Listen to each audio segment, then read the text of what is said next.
Something you said that really struck me and that I think I might push back against a little bit is you mentioned that, and maybe I shouldn't be pushing back against it because you said philosophy would be a growth industry because of it. But you said that it would be a growth industry because a lot of the advances in STEM you suspect will be farmed out to machinery. And I already mentioned Michael Harris, but one of the main topics of our conversation was about automated theorem provers. And we also talked about aesthetics, which I think is important actually for the point I'm going to make. But he does not think that mathematics is at all in danger of being supplanted by computers because he sees mathematics as a very human undertaking, which is not how He's right. most non-mathematicians think of it. But for him, mathematics is all about understanding. It's about beauty. It's not about just possessing a collection of theorems. We want to be able to understand them. So no, mathematics is a deeply human sampling of all of what is computationally or mathematically possible. Mm-hmm. And it's almost it's an artistic sampling. I mean, one of the things I've been interested in is what I call the physicalization of metamathematics. Right.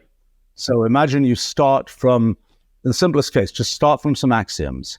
Just prove all possible theorems from those axioms. You get this giant, in physics we talk about light cones where some event happens and there's there's this region where light can reach it. Well, in metamathematics there's an entailment cone where you start from this theorem, for example, and there's everything entailed by that theorem. Mm-hmm. So you have this vast number of theorems. And so now you have to ask the question, first of all, you say from a given axiom system, and then let's just say from all possible axiom systems. What are all derivable things from all axiom systems? A giant object. That object is this Rulliad thing that I mentioned earlier, which is kind of the entangled limit of all possible computations. Interestingly, it's the same thing that's underneath physics. But let's think about it abstractly as the thing that's underneath mathematics, the thing that represents all possible mathematics, all possible theorems, all possible axiom systems. We've got this big object. And now the question is, well, what do we care about in that object? How do we sample that object? And it turns out one of the first things you realize is we are human observers of that object. Mathematicians have certain characteristics. They have certain limitations, like computational boundedness, in their way of sampling that object. But I think to the point of what I think you might have been talking about with respect to mathematics and things like automated theorem proving, the point about mathematics, which I only realized fairly recently, is the mathematics that mathematicians care about is kind of a higher level mathematics. It's like in the analogy of fluids or something, there are molecules bouncing around underneath. Most of what we care about as humans about fluids is this smooth fluid dynamics that operates at a level of zillions and zillions of molecules, a much higher level of molecules. In mathematics, there is this kind of low level, push the bits around type mathematics that is very, go from these axioms and precisely prove with automated theorem proving this or that thing. But the whole point is that mathematics can be done at a fluid dynamics type level. In other words, you can talk about the Pythagorean theorem, and you can say, I'm going to deduce these things from the Pythagorean theorem. You don't have to sort of look microscopically underneath the Pythagorean theorem and say, oh, how did I define the real numbers? What are all the axioms here based on set theory and this and that and the other? Most of the time, you don't have to look down at that stuff. In fact, you just have to look at the level of the Pythagorean theorem and then prove from there. And that's kind of the main activity of human mathematics. Now, occasionally, you realize you fall down to this axiomatic level and you end up in a morass of undecidability and things like this. But the thing that is incredibly non-trivial about mathematics is that it's possible to operate at sort of this fluid dynamics level. It might not be the case. It might be the case that whenever you try and do mathematics, you are necessarily shredded down to this kind of atomic level.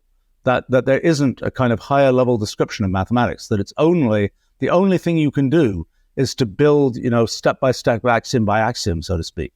And I think one of the things that's a conclusion of my efforts in physicalization of metamathematics is that phenomenon that there exists a higher level mathematics, that it is possible to do mathematics at this non-atomic level happens for the same reason as the fact that we can perceive space as continuous. We don't always have to be looking down to the atoms of space to know how things are going to work. And these are both aspects of us as observers with our limitations, observing sort of a slice of this Rulliad object. And I think, so in the way I view mathematics, it's kind of like this, mathematician is gradually deciding, these are theorems I think are true. They're sort of putting them in a bag. They're finding that there's a big entailment cone from those theorems. They're picking which ones of the things in that entailment cone are ones that they think are humanly interesting. One of the things that's kind of fun that can happen is, what happens if you put a false theorem in your bag? What happens if you, and then, there's this principle from the Middle Ages, the principle of explosion. Exactly. The material implication, if you start off with a false premise, you can deduce everything. Mm-hmm. So what happens is your bag bursts because you put this false theorem in and you're generating all possible theorems. And so you, as with your finite mind, thinking, oh, I know what's true, so to speak, you'll always be overrun by this kind of, gush of all possible theorems. So that's an example of it. It turns out to be analogous to the phenomenon of white holes in general relativity and in physics. It's the same kind of sort of formal phenomenon. But to your point about things like automated theorem proving, here's an amusing fact about automated theorem proving. So it's one question is, did anybody ever discover anything with automated theorem proving? Automated theorem proving is a way of dotting the I's, crossing the T's of things we sort of already knew. There's one example, which is something I discovered in 2000, which is I was looking for what's the simplest axiom system for Boolean algebra. And it's not obvious how simple it would be. You look at the axioms you find in logic textbooks, they've got things about ands and ors and so on, and you can do everything just in terms of NAND or the Sheffer-Stroke operation. And the question is, how simple is the simplest axiom system? Well, the answer is, which I found by automated theorem proving, it's about the 50,000th axiom system you get to. If you just start from, if you just start enumerating possible axiom systems in sort of order of complexity.